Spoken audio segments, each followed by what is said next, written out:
Si je vous dis ocytocine, adrénaline, endorphine, ça veut dire quoi? In! Aujourd'hui, je parle des 3 hormones principales de l'accouchement. Et in, ça veut dire substance chimique, qui vient de, qui forme ça. Donc, c'est un petit cours, si on veut, formation, petit bulle académique pour celles et ceux qui sont curieuses de savoir. On va commencer par l'ocytocine. Donc, donne des contractions musculaires à l'utérus pour aider le col à s'ouvrir et à faire passer bébé pour la poussée. L'ocytocine est une petite hormone gênée. Elle aime pas ça quand il y a beaucoup de gens. Elle aime pas ça quand il y a beaucoup de bruit, quand il y a beaucoup de lumière. Elle est un peu délicate à sécréter en grande quantité. Vous avez déjà sécrété de l'ocytocine en grande quantité, en tout cas j'espère pour vous, au moins une fois dans votre vie, si vous avez eu un orgasme. Donc, un orgasme, c'est rare qu'on a ça sur la place publique, devant des inconnus, en plein jour. On réserve ça un peu plus pour des moments d'intimité, avec une personne de confiance et avec du plaisir. Une petite ambiance, une chandelle, une musique, quelque chose. Et c'est souvent ça qu'on veut essayer de recréer pendant l'accouchement. Une musique, une ambiance, un sentiment de sécurité, intimité, etc. Donc ça, c'était pour l'ocytocine. Maintenant, on s'en va de l'autre côté du spectre. L'adrénaline! Wouah! Alors, l'adrénaline, c'est ça qui nous donne de l'énergie. C'est ça qui nous fait performer. C'est ça qui nous sauve la vie s'il y a un tigre qui nous court après.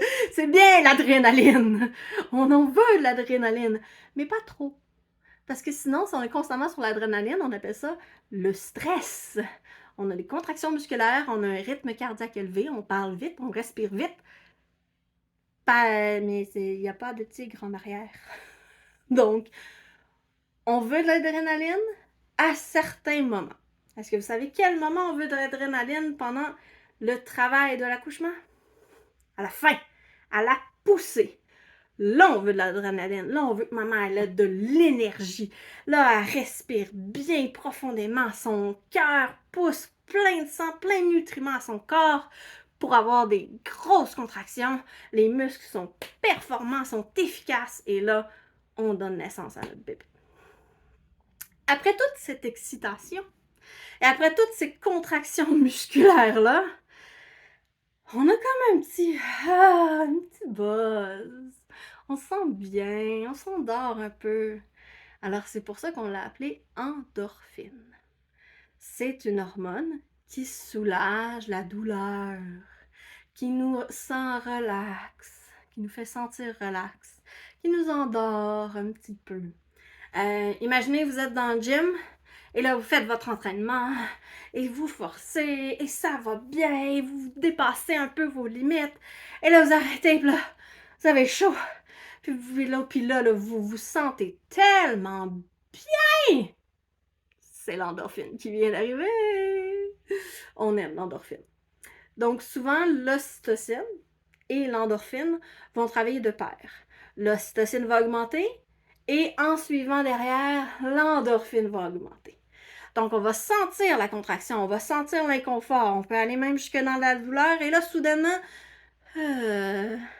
on a les yeux qui roulent, on n'est plus capable de parler parce que l'endorphine est arrivée. Je résume. Ocytocine, contraction musculaire, surtout de l'utérus. Adrénaline, augmentation du rythme respiratoire, cardiaque, augmentation de l'intensité musculaire. Et endorphine, détente, diminution de la douleur, relaxation. C'était mon petit cours sur les in aujourd'hui. Si jamais vous voulez, j'ai une chaîne YouTube, Anne Madoula, une page Facebook, Anne Madoula aussi, et j'ai une infolettre pour vous garder au courant. Et si vous aimez les choses gratuites, j'ai un petit guide gratuit comment ne pas déchirer que je vais vous mettre dans la boîte de description en bas. Bonne journée!